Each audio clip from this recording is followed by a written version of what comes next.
Siendo programador, uno de mis sueños siempre ha sido crear un videojuego original, algo que nadie en la industria haya hecho antes. Después de ver Spore, me quedé intrigado. Aquí había un intento de poner a las personas en control de un universo.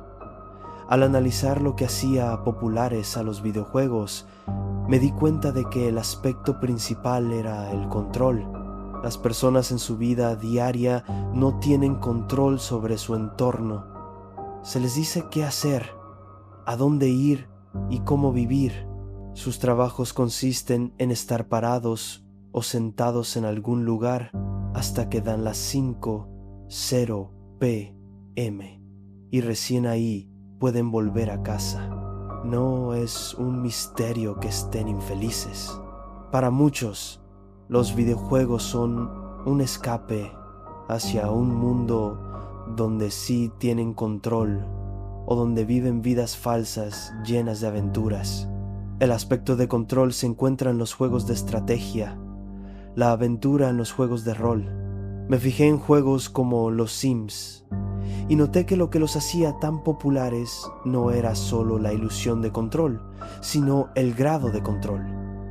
Tienes control absoluto sobre la vida de las personas.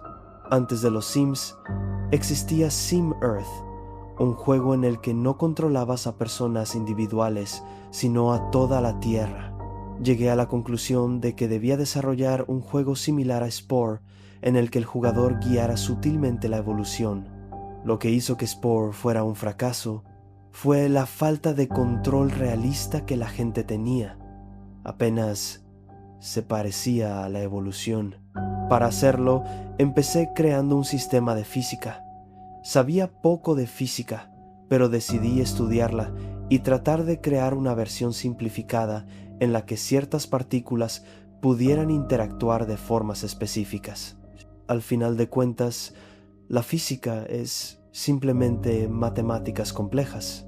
Simulé energía y materia y creé un sistema simple con un sol que emitía energía y un planeta que atrapaba esa energía. Decidí crear células básicas desde cero, células duras, por así decirlo, dentro del sistema que estaba diseñando. Vivían de la energía emitida por el sol y tenían un código genético que codificaba las sustancias producidas por las células. Supongo que podía llamarlas mis Zuccarots. Mi mundo, en pocos minutos, siempre se llenaba de estas células, que luego mutaban, y la célula más eficiente en convertir la energía solar en sustancias útiles para dividirse era la que sobrevivía. Era muy aburrido, pero funcionaba, supongo. Decidí expandir el sistema de física y obligar a las células a crear productos de desecho que eran tóxicos y que las mataban. Noté que algunas células respondían produciendo menos desecho. Otras respondían creando algo para expulsar el desecho. Otras desarrollaron químicos para limpiar los productos de desecho. Sin embargo, noté algo fascinante. Al correr la simulación durante unos siglos, unos minutos en la vida real, aparecieron células que producían grandes cantidades de desecho de manera intencional. Noté que otras células morían por esto, y las que sobrevivían usurpaban los bloques de construcción que esas primeras habían creado a partir de la energía. Habían nacido los primeros depredadores. Con los primeros depredadores, la diversidad en este pequeño mundo aumentó rápidamente. Algunas desarrollaron la capacidad de huir al encontrarse con estas toxinas. Otras desarrollaron resistencia. Las que crecieron con resistencia eventualmente aprendieron a utilizar los productos tóxicos. Con el tiempo, vi algo interesante. Las células que escapaban de las toxinas se agrupaban con las que las utilizaban. Permanecían cerca unas de otras y se ayudaban mutuamente. Con el tiempo, ese tipo de células comenzaron a unirse físicamente. Formaron una extraña simbiosis. La célula que normalmente huía ahora se movía hacia donde había toxinas, y la otra las consumía, entregando parte de la energía al motor. Sin entrar en más detalles, me emocioné mucho y decidí dejar la simulación corriendo durante la mañana. Me había quedado despierto hasta las 5, 0 AM, así que me fui a dormir. Cuando desperté alrededor de las 11, noté que el mundo que había creado había cambiado y apenas era reconocible. Grandes estructuras parecidas a plantas habían crecido, consumidas por otros organismos que se alimentaban de ellas. Sin embargo, al mirar el registro, noté que el mundo no había cambiado mucho en las últimas 2 horas. Había llegado a un nuevo punto de estasis en el que la simplicidad de mi simulación impedía que evolucionara vida más compleja. Expandí el sistema dividiendo la energía en diferentes tipos, con distintas longitudes de onda, absorbidas en grados diferentes por distintas moléculas. Implementé vibraciones en el aire, creé una mejor simulación del peso e hice algunos ajustes menores. Esto hizo que la simulación corriera más lento, claro, pero valió la pena. Pasé todo el día mirando la simulación, emocionado y jugando con ella, ya que era increíblemente adictiva. Evolucionaron organismos complejos que cooperaban, plantas que dependían unas de otras o que atraían depredadores para defenderse de criaturas horribles que las devoraban. Me divertí y noté que algunas criaturas evolucionaban células de advertencia. Eso significaba que, si notaban a un depredador, emitían un sonido, y todos los de su especie huían hacia agujeros que habían cavado en la tierra. Otras desarrollaron cantos de apareamiento. Decidí divertirme un poco. Creé una herramienta de volcado que me permitía arrojar organismos específicos en la tierra y escribí mi nombre con ellos. Creé 10 meteoritos y los lancé en un pedazo de tierra para crear una isla, porque quería ver si los animales aislados evolucionaban en direcciones distintas. Hice una isla en forma de carita sonriente con erupciones volcánicas. Para ese momento me di cuenta de que me había quedado despierto hasta las 5 de la mañana otra vez y escuchaba a los pájaros afuera. Me sentía cansado y me levanté alrededor de la 1 de la tarde. Cuando miré mi simulación de nuevo, sentí un golpe de shock. Diferentes grupos de animales de una especie habían hecho estatuas con piedras, algunas en forma de sonrisa, otras con mi nombre. No sabía por qué lo estaban haciendo ni cómo. Lo que sí noté es que de vez en cuando se atacaban entre ellos. No sabía qué hacer con eso, pero llegué a la conclusión de que, de alguna manera, esos organismos habían notado que la carita y el nombre que había escrito eran especiales. La violencia me perturbó, así que decidí crear una enorme cordillera mediante erupciones volcánicas para separar a los 2 grupos. Para ese momento, los cambios sucedían mucho más rápido que antes. Mientras que antes tenía que pasar una noche durmiendo para ver que las tribus evolucionaran, ahora, mientras me hacía algo de comer o iba al baño, notaba que los aldeanos vestían con estilos diferentes o cambiaban sus viviendas.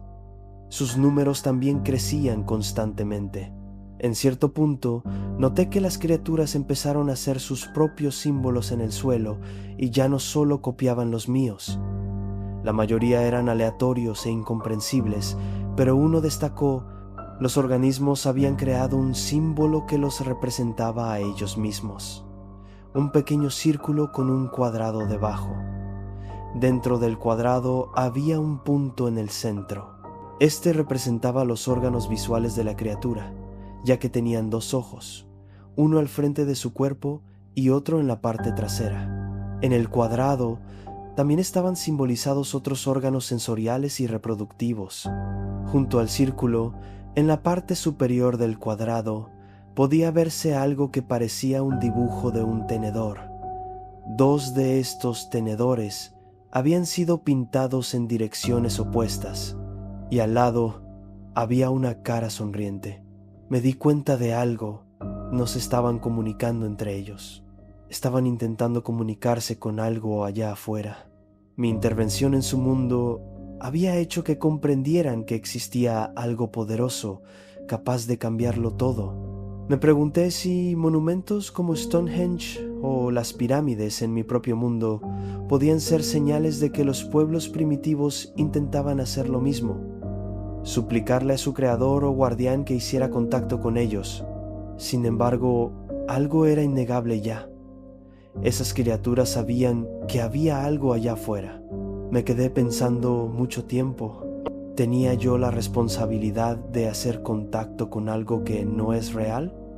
¿O acaso sí son reales de una manera diferente? ¿Puede algo ser real únicamente por ser capaz de tener un concepto de sí mismo? Y aunque fueran reales, ¿significa eso que estarían mejor si yo me revelara? ¿Debería cambiar mi simulación para asegurarles felicidad permanente? ¿Y acaso es posible hacer eso? No quería confirmarles mi existencia, pero sí quería comunicarme con ellos. Decidí programar un profeta, un organismo que se pareciera a ellos y que no pudiera ser probado como diferente, pero que estuviera totalmente bajo mi control. Lo hice nacer en una posición poderosa, como hijo de un líder. Decidí guiar con el ejemplo y enseñarles inglés para poder comunicarme. Como profeta, les instruí que el inglés era el idioma para comunicarse con el ser superior. No tendrían manera de saber si era cierto o no. No había decidido si me revelaría o no, pero sí quería entender lo que me decían. En pocas generaciones, todos hablaban inglés, y rápidamente empezaron a aparecer signos en el suelo en inglés. Guíanos, muéstranos tu grandeza, ayúdanos, y durante tiempos de enfermedad, hambre o miseria, danos comida, haz un milagro, termina nuestro sufrimiento. Decidí que no podía mantener un mundo con tanto sufrimiento sin intervenir. ¿Por qué aceptar un mundo con muerte, violaciones y asesinatos si podía crear uno sin eso? Implementé correcciones graduales para que no fueran vistas como milagros. El asesinato y la violación con los años se volverían raros, y también la muerte temprana. Pensé que no lo notarían si ocurría en varias generaciones, pero lo notaron. Gracias. Todas las bendiciones sean para el más grande. Te amamos. Y lo más desgarrador, vuelve a nosotros. Las lágrimas corrían por mi rostro. Había algo allí, y sabía que yo estaba aquí. Podía contactarlos, pero no quería hacerlo por miedo a lo que había creado. Aún así, sentía una responsabilidad. Así que cargué de nuevo el personaje que había creado y fui ante su rey, pidiendo hablar con sus hombres más sabios. Pero para entonces ya no me creían. Eres el número 1340 y uno en afirmar ser un avatar del más grande. Si eres él, ruego tu perdón, pero muéstranos una señal antes de pedirme que reúna a todos los sabios. Dudé, pero respondí: mañana caerán 2 meteoritos en una isla desierta frente a ustedes, el mismo día. Y cuando suceda, no duden más y reconozcan que he regresado para reparar el mundo roto que creé. Salí de mi avatar y avancé la simulación hasta el día siguiente, lanzando 2 meteoros en la isla frente a la multitud. Miles se habían reunido para ver si habría señal. Al descender los meteoros, hubo celebraciones. Todos los seres conscientes se reunieron alrededor de la pequeña casa donde había salido mi avatar, postrándose en aparente adoración, temerosos de acercarse. No sabía quién estaba más asustado, ellos o yo. Entré de nuevo en mi avatar y salí de la casa. Las criaturas seguían postradas en completo silencio. Era como si se sintieran indignas de hablar. Que se levante su hombre más sabio, les dije, y se levantó una de esas criaturas de aspecto extraño. Gracias por volver. Por favor, dinos, ¿tienes alguna petición para nosotros? Dudé antes de responder. No hay nada que me complazca más que sean buenos los unos con los otros y que me contacten con sus deseos y temores. La criatura respondió: sabemos que vienes de otro mundo y tenemos miedo. Entendemos lo vulnerables que somos y cuán incompleta es nuestra existencia. Por favor, permítenos unirnos a ti en el mundo del cual creaste el nuestro. Comencé a llorar frente a mi computadora mientras respondía. No sé cómo hacerlo. El sabio respondió: con todo respeto, entiende la gravedad de nuestra situación. Al vivir en un mundo incompleto, estamos en riesgo constante de desaparecer para siempre, sin siquiera darnos cuenta de que nuestro fin ha llegado. Me di cuenta de que no podían comprender que yo solo tenía poder absoluto dentro de su mundo, no fuera de él. Tampoco entendían que mi conocimiento de su realidad era limitado. Yo la había creado con leyes simples, pero esas leyes habían dado lugar a una realidad propia, más compleja de lo que podía comprender. Respondí otra vez: solo tengo poder en su mundo. En el mío no tengo control y por eso no puedo llevarlos allí. Además, no entiendo completamente el mundo que he creado. No sé qué es lo mejor para ustedes. Solo ustedes lo saben y deben informarme lo que desean. El sabio guardó silencio unos segundos. Pensé que terminarían la comunicación, pero entonces respondió: has creado un mundo incompleto, con criaturas que no pueden escapar y a las que no puedes salvar. Somos completamente dependientes de ti. No tenemos libertad. Estamos a tu merced. Y desde lo más profundo de nuestro corazón, te pedimos que nos termines. Para ese momento lloraba desconcertado. Mi propia creación me pedía que la destruyera. Fue entonces cuando noté que las luces de mi habitación parpadearon y mi computadora se apagó de repente. Grité. Al intentar encenderla otra vez, noté que no funcionaba. Llamé a la compañía eléctrica y me dijeron que, debido a un accidente, una sobrecarga había recorrido la red. Me prometieron que me pagarían por los daños. Colgué y me quedé contemplando. La coincidencia de lo que acababa de ocurrir era demasiado grande para ser imaginada. Y me pregunté, si esas criaturas estaban a merced de un creador confundido, ¿acaso lo mismo podía decirse de mí? Y si era así, ¿mi propio creador acababa de impedir que repitiera su error?